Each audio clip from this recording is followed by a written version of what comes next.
Hello, my friend. Welcome back to Mulenge Speaks. This is John Kapapi here, your host. Today we are continuing with our discussion about Mulenge and the strategies that the Banyarwanda of Tutsi social group are using to sabotage or to destroy the cultural fabric of the Congolese society in general, and the indigenous people in the Eastern Congo in particular. So we already said that the Banyarwanda are using some strategy to destroy the cultural fabric of other people. And in the last clips, I believe it was 23A and B, though they were short, but we tried to explain strategy number 2. And today we'll try to continue that explanation again by providing additional information on that strategy number 2. So stay tuned and let us try to explain more what or how they are using that strategy number 2 to make sure that they are not discovered, they are not identified as Banyarwanda living in the DRC or former Zaire. So their behavior is not particular to the region that they invaded, like the chieftaincies of the Babembe, of the Lega, of the Bafuliru, the Shi, and the Vira. They do this everywhere they reside. If they reside in the Shaba province, they will try to use the same strategy. If they live in the Kasai or in the West, in the Bakongo, they will do the same thing. If they live in the North Kivu, they will do the same thing. Or anywhere elsewhere in the country. So this strategy has been working for them. But the problem is that the Westerner, they don't know how the Banyarwanda use that strategy to make sure that the cultural fabric of other people, especially those that are their neighbors, is destroyed or disappear. Now, we have already established the fact that all the Banyarwanda of Tutsi social group are not indigenous Congolese according to the constitution and the laws of the country. It is also true regarding their legal status in the country, because not all the Banyarwanda who claim to have resided in Mulenge or come from Mulenge are Congolese. The same way, it can be proved that not all Congolese who live in Canada, for example, or in USA are Canadian or American. So it is a sociological fact. Until culturally and sociologically proven otherwise, they are indigenous of Rwanda or Burundi, because we have both Tutsi from these two countries in the DRC. Now, the indigenous of Rwanda and Burundi living in the DRC are entitled, like any other foreign national, to the Congolese nationality, like any other foreign national who wishes to make the DRC his or her second home country. Even then, when they become Congolese national, they don't and will never become indigenous Congolese, because the indigenous status is based on a foundation of what we know today as the DRC, from the beginning, from 1884 to 1908, to the Belgium Congo, to the independence of the country that we know today as Zaire and the DRC. Now, today we will try to conclude that second strategy by introducing this 24th video on the trigger or triggers that make it plausible. We said that the second strategy was to boycott, deny, destroy, or sabotage the demographic national census that was conducted in 1984 by the Department of Statistics under the Mobutu Mouvement Populaire de la Révolution. We established that already. We also said that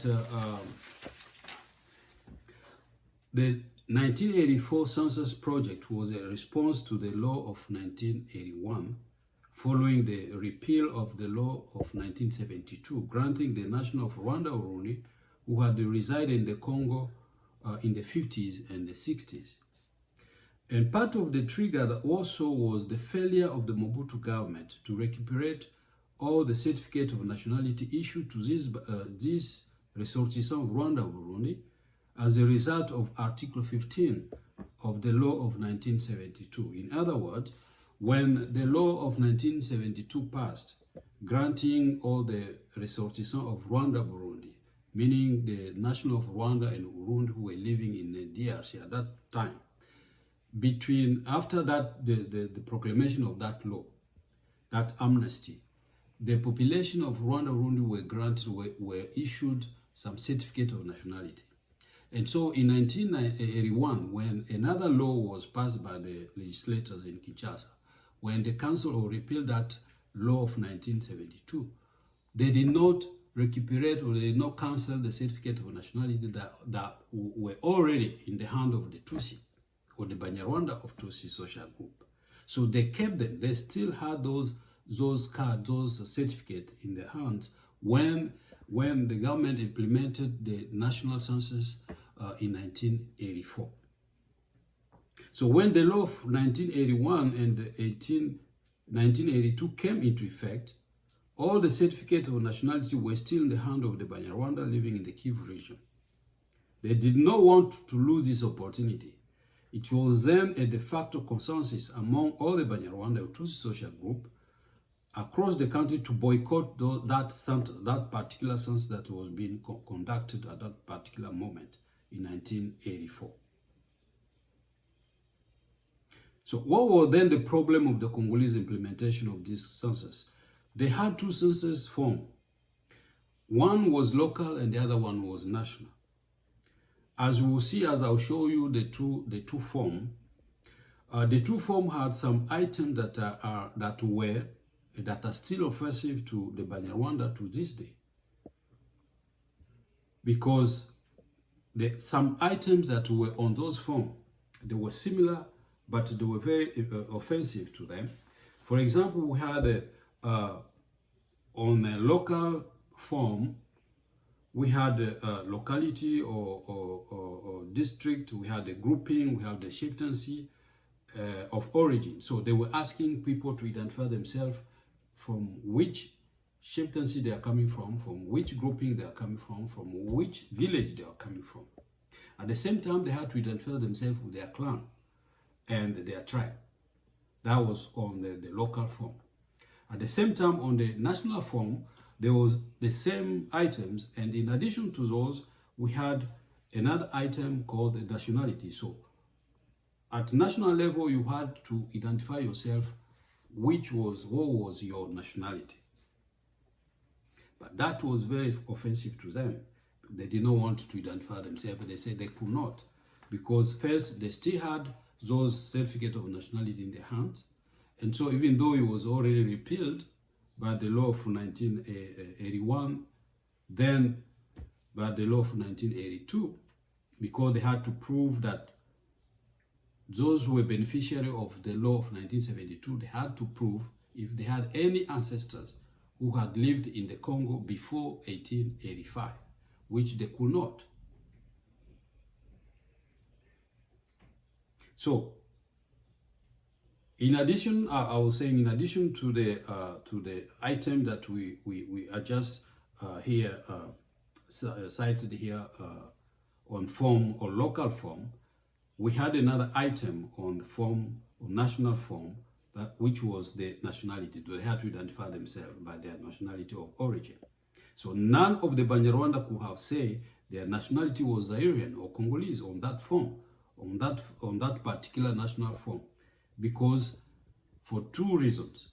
The first reason is that the law of 91 and 92 that the agents were using, they were acting upon that law. So the census that they were conducting in 1984 were based on the cancellation of the law of 1972 and 1971. At the same time, those agents, the census agent, they were indigenous. That means they knew the population that they were living with. They knew the Banyarwanda. If an agent was from Uvira or from Bukavu or from Kamanyola or from Fiji or from Mulenge, that particular agent knew who were the Banyarwanda in that chieftaincy. So it was very difficult for the Banyarwanda to say that, look, my nationality of origin is Congolese, because they have been going to school together, they have been playing soccer together, they went to church together, many of them even they had the same pastor. So they went to the primary school, to the secondary school. They lived in the same grouping, in the same village. So it was hard, very difficult for the Banyarwanda to say on this particular national form of identification that our nationality of origin is Congolese, because already they knew that the law that granted the nationality was cancelled, so they could not do that. So to avoid the difficulty of confronting the indigenous agent, they have to boycott it, or they have to destroy those forms. So what they did, that's why they resolved to boycott, as I said, to sabotage or to bribe or to destroy the form by force, or wait until the night to kill the agent or vandalize or destroy the evidence. So in many cases, if the agent could not ask to fill a form in the presence of a Munyarwanda, they could wait until they get home and fill them for fear of death or retaliation. So when the rebellion of 1996 broke, the Banyarwanda, who had sponsored the war anyway, took the matter in their own hands, and they destroyed all the remaining archive in the schools, in the churches, and those agents who escaped in the 80s and 90s, at least those who were or who were regarded as accomplices, were killed. And so we had many running away. They become refugees from their own country, not because for political reason, but because they were running away from the Banyarwanda, who were looking to kill them, because they remember that in the 80s and 90s, you exposed us to the national authorities. So now, as we are coming now to take over the country, we have to kill you. And that's what happened. And so today, I'm going to show you these two form of identification of census that were being used by the government of Congo or Zaire at that time. So try to zoom. Can you try to zoom? Let's see if you can zoom these two forms. At my right side here, we have what they call recensement de la population, fiche d'identification. So this is a census that was conducted at the national level. This is the form that was conducted at the national level. That's how it was. We see there we have the